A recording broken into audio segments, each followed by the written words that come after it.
Welcome to the Human Capital Innovations Podcast.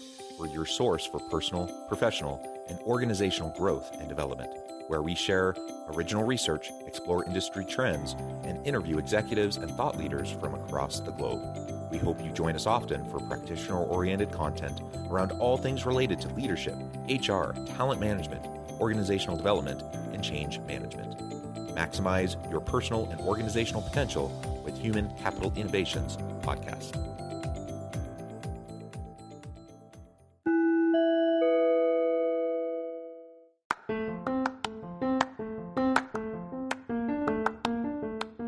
Do you enjoy the Human Capital Innovations Podcast? Enjoy ad-free listening by going to the Patreon page, and please consider contributing even at the producer or sponsorship level. And please leave a review. Thank you for your support.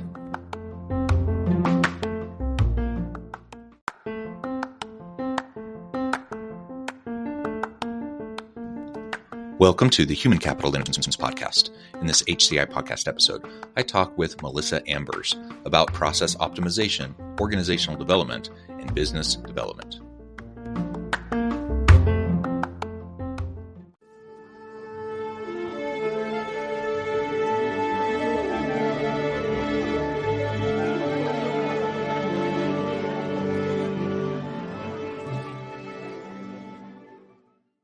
Melissa Ambers, welcome to the Human Capital Innovations Podcast. Thank you so much. It's a pleasure to be with you today. I'm super excited to be talking about efficiencies and process optimizations within the workplace. We're going to talk about this from a people perspective and organizational development perspective. Where are you joining me from today, Melissa? I am in Houston, Texas. Wonderful. And I'm south of Salt Lake City in Utah. This will just be a fun conversation. As we get started, I wanted to share Melissa's bio with everybody.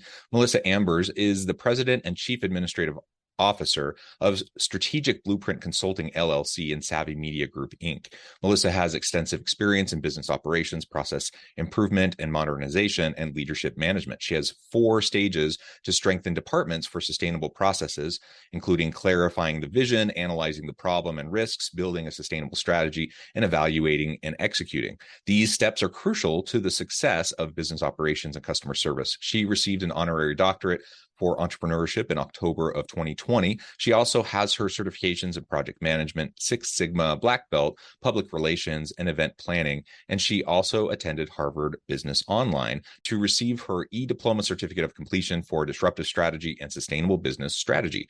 What a tremendous background. It's a pleasure to have you. Anything else you would like to share with me or my listeners by way of your background or personal context before we dive on in? That pretty much covers it. Thank you so much. Well, good. So I outlined a little bit there in your bio, your 4 stages to strengthen department sustainable processes. And as we talk about organizational and process optimization, why don't we start there and tell us a little bit more about your general framing around efficiency and optimization, and then we can dig into each of those 4 elements a little bit more specifically. Sure, absolutely. I always like to start out with just keep it simple. Most time, when people hear about processes, they get frantic and like, oh my God, it's a lot of work. We're going to have to do all of these different things. And of course, that could be dependent on the situation, but we always like to just keep it simple. Processes is not about, being complex and just getting the most expensive system or the system that's more popular that everyone else is using. You really have to, I tell my clients, we really have to look at what your business is. What do you want to, what are you doing for your customers? What is your internal processes? We have to really dig deep and decide on what that is before we say, okay, this would be the, right system for you. And, it's just real. Sometimes they're using the right system, but just not using all the functions that the system has to offer. So, anytime I get with any of my clients, it's all about, let's do an assessment. Let's really do a deep dive and not just look at the surface, because the surface usually always looks really pretty. But we want to get under that surface and really dig deep down and just really look at what's going on, talk to the people, because the people are the ones that's talking to the customers. They're having that everyday interaction and see the problems, whether it's with the system, the process, or just, things that the customers just simply are not liking, and, find out why that is. So I just like to really, say, keep it simple and do a really deep dive to understand what's going on and why. Yeah, I think that's really important. Talking to the people on the front lines is going to always be the first place you should start. Mm-hmm. They just see things, and they have a perspective on things that is much closer to the action, right? It's much closer to the customer. It's much closer to the customer experience. And whether you're talking about B2C or B2B types of interactions, the same thing applies. And so often when we're talking about efficiencies and just trying to improve processes and optimization, you have, the C-suite, or you have leaders sitting in a room talking and strategizing, and they're having good thoughts, but it's just so disconnected from the actual real day-to-day work right. life and the processes that are actually happening, that they just don't even know what the gaps are. They couldn't possibly know. And a lot of times organizations will end up dumping money behind a problem that may very well be a very legitimate problem, but instead of just talking to the people, coming up with what could be a pretty simple, straightforward, and inexpensive solution, they end up going through this huge organizational development and change process to do some huge system implementation right. Or integration, all these new things that don't actually solve the problem. So just start by listening. I like to call them the living experts. Talk to and listen to the living experts. They may not have the same degrees as you. They may not have the same mm-hmm. years of experience as you. They may not have like a understanding of all the things strategy and all those sorts of things, but they know what it's like to do the work, and they know what it's like to interact with the customer. Right. You're absolutely right. I like to call them partners. And I do that because when you work with your partner, you consider them as your equal, and you don't have a problem with talking to them. You're not going in guarded up that, I'm your superior, or the employees going to their leader like, I don't know if I should say this, I don't want them to snap at me, or, all these different things. So it's that really that communication between the two that has to be retrained on how to communicate with each other. And that's on both ends. Because, most of the time, we have these managers, leaders, supervisors that's in these leadership roles. And it's all about, dictating and delegating and not really talking and listening. So I like to say, talk to your partner, because if you don't have those frontline living experts to work with the customer and do all these things that need to be done, then if that partner is not there, you have another hole. Now, you're running into the direction of not having enough people and trying to go, through all these agencies and things, and you have this huge, overhead costs because other people have to jump in and fill in because you're, missing this gap. So I like to call them your partners to, talk to them, have that open communication, and really listen to what they're saying. And on the other end, when your leaders or supervisors coming to you to talk and listen, you don't go in guarded with, already, suited up for battle, that, okay, well, they're going to come back at me with something, so I'm going to go ahead and get ready for battle because I need to prove my point. So on both ends, they need to be retrained on how to communicate and understand that, okay, we're here to work together. This is a partnership. If we don't do this, then the job is not going to get done. And that can, a chain reaction of so many other things, to happen with that. But open up that communication. And when, managers say, oh, we have an open door policy here, a lot of times that open door policy is not really open. It's not about just that my door is open and you can walk in. It goes a little deeper than that, of really having an open door policy and being able to say, okay, I'm here to listen. Tell me what the problem is. Let's see how we can come with a solution, or where can we meet in the middle? But, it's really doing what makes sense, and not to say, do it because I like it or do it because they want it. It's doing what makes sense for that organization.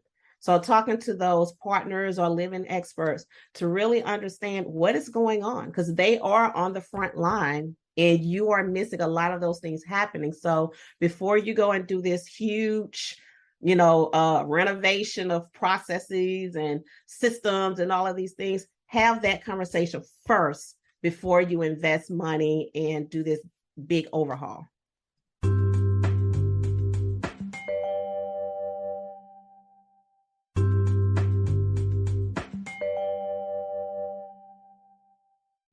Amen. And while that sounds obvious, I mean, as we're saying that, I'm like, duh, of course everyone would do that. But guess what? Very few people actually do that. And I'm not quite sure why. I think, there's a level of, I think people come from a place of sincerity. Most people want to do right by others, and most people are doing the best they know how. But I think there can be a level of arrogance involved. There can be a level of, I just know better than them, maybe a little bit of snobbery. I went to a really good school. I got my MBA. I know what needs to happen. They don't know what needs to happen, so there can be some of that. I think sometimes it's just the natural breakdown in communication that happens in organizations. And so you just don't proactively go out and have those conversations and try to gather that information, that data that is necessary. So even when people have the best of intentions to want to listen and to want to go and get the input of others, it's been my experience that most fail pretty miserably at doing that effectively. And so then they end up doing what you just described. And it's baffling because it's so time consuming and expensive, and then people get upset, and there's just all these negative consequences, yet organizations and leaders do it again and again and again. So, I mean, that's the kind of foundational piece. Like, let's just listen first. That'll help us better understand the real pressing issues, not the symptoms, but the real root causes, to better understand what actually needs to happen. And by listening to our frontline people, we're going to have a better sense of what can and should happen. And then we can move forward from there. Then we can start to put in place new processes, new optimization and such to improve the work life of everybody. And if we do that, I think most people will get on board. But it's when that doesn't happen that people are resistant to change, and a lot of those other challenges occur. And I think this gets us into that 4-stage process that you were describing: clarify the vision, analyze the problems and risks, build a sustainable strategy, and evaluate and execute. As I'm thinking about that first piece, clarify the vision, you can't really even start. You can't clarify that vision until you actually really go and talk to people first, right? And build that trust and really be on some sort of shared wavelength and have a shared understanding. So let's talk a little bit more about that. How do you go about starting that process of clarifying that vision?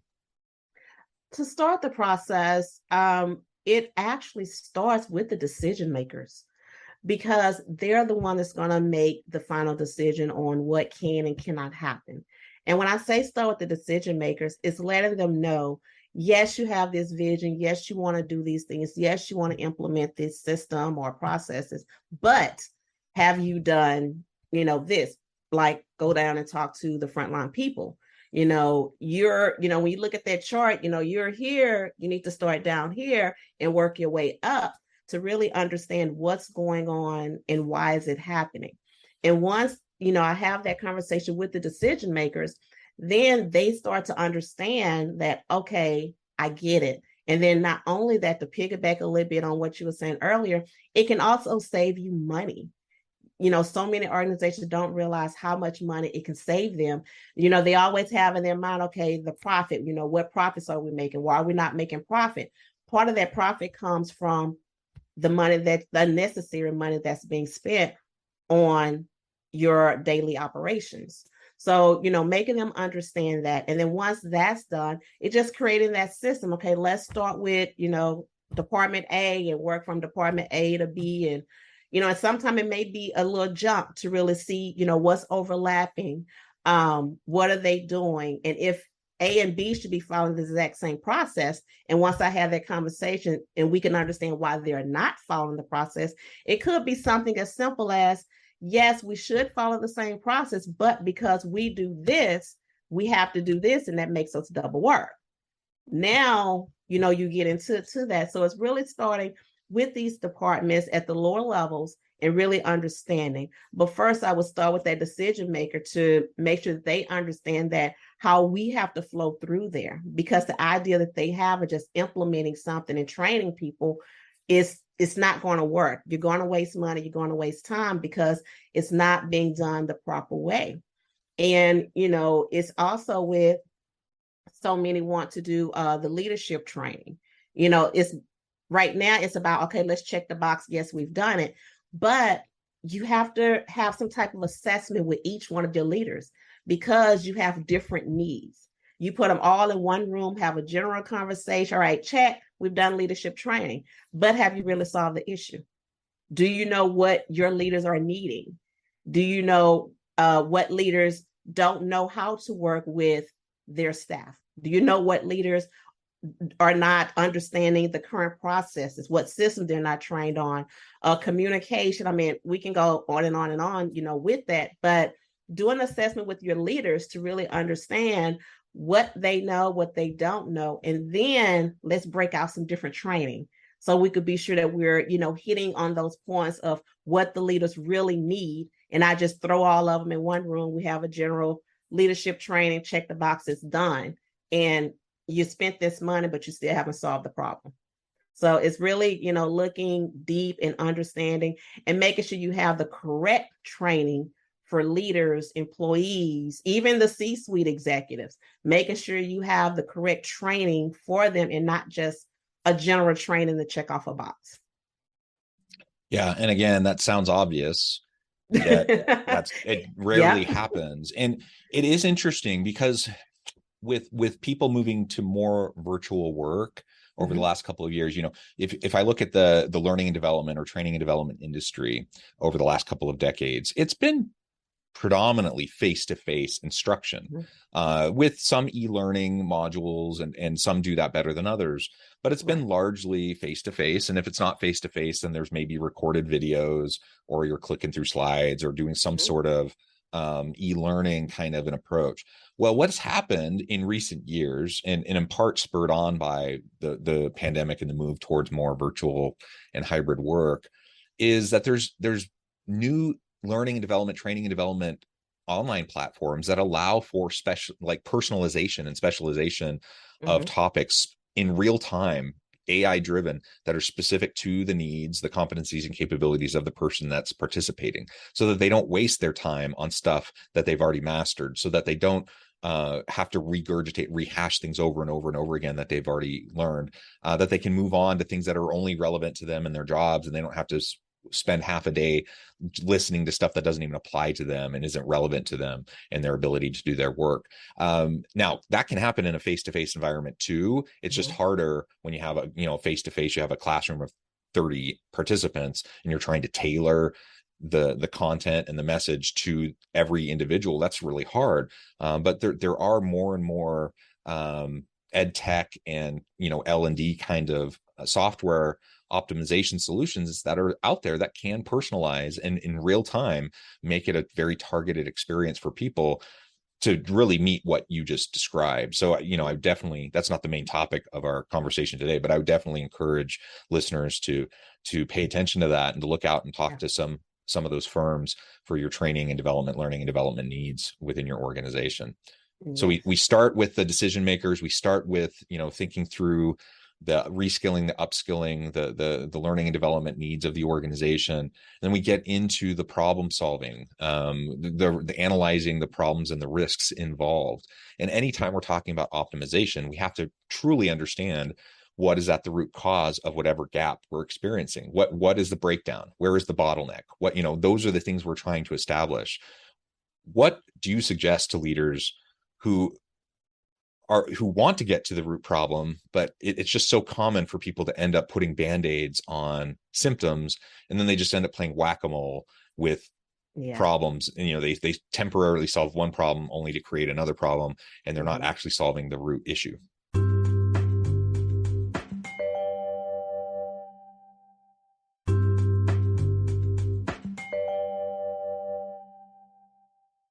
I would suggest that, they take that step back, like you were just saying, take the step back, pause for a moment, and not be so quick to jump into this solution.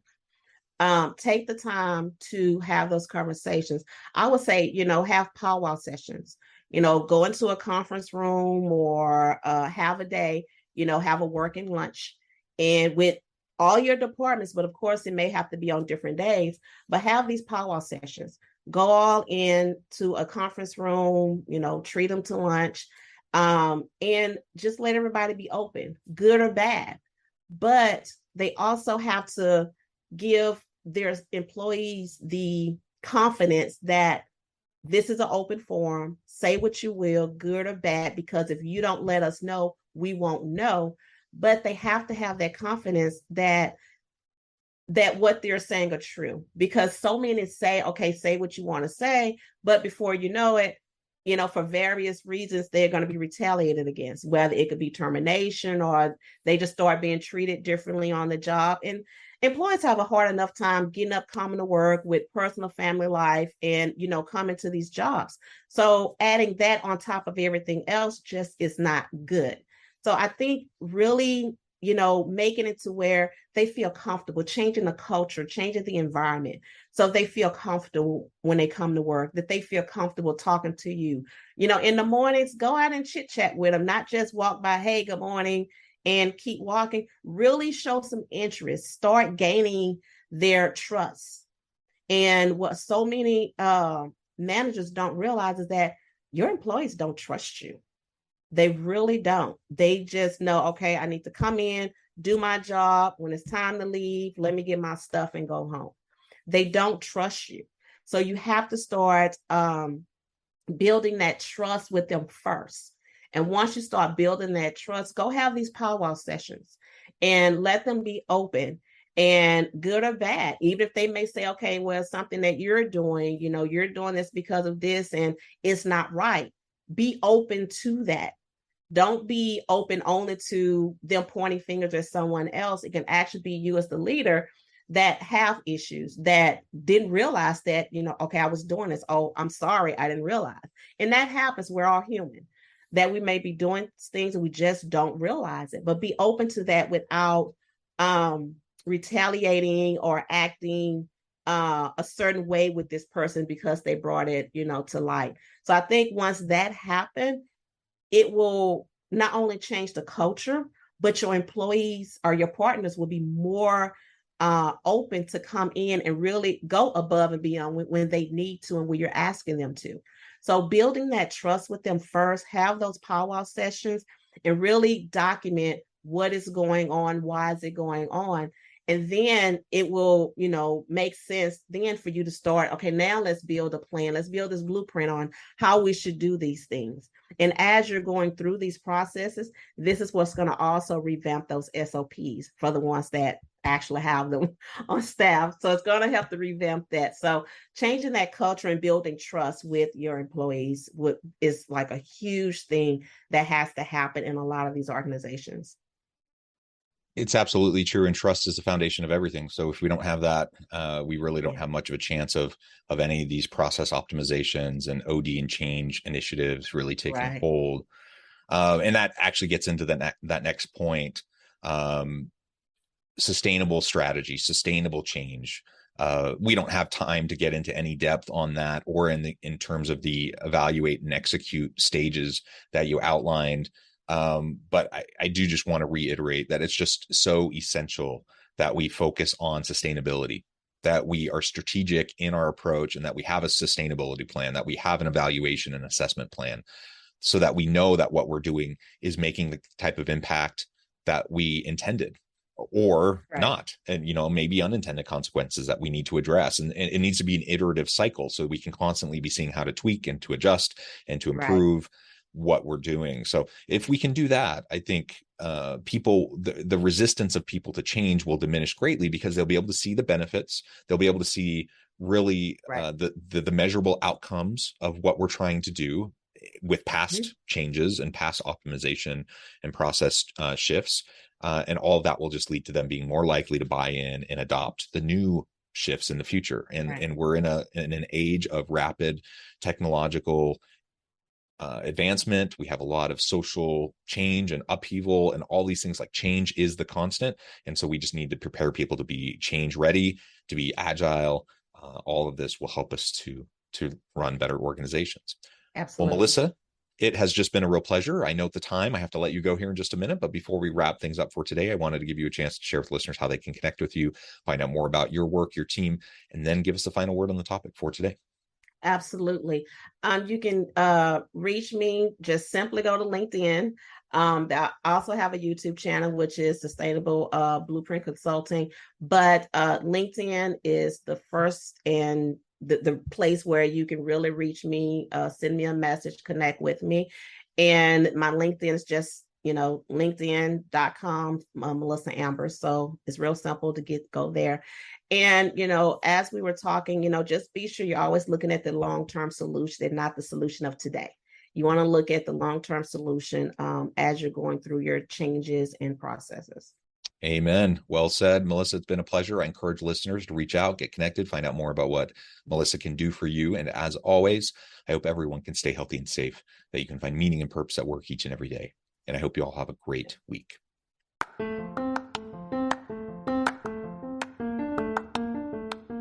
you enjoy the Human Capital Innovations podcast? Enjoy ad-free listening by going to the Patreon page. And please consider contributing even at the producer or sponsorship level. And please leave a review. Thank you for your support.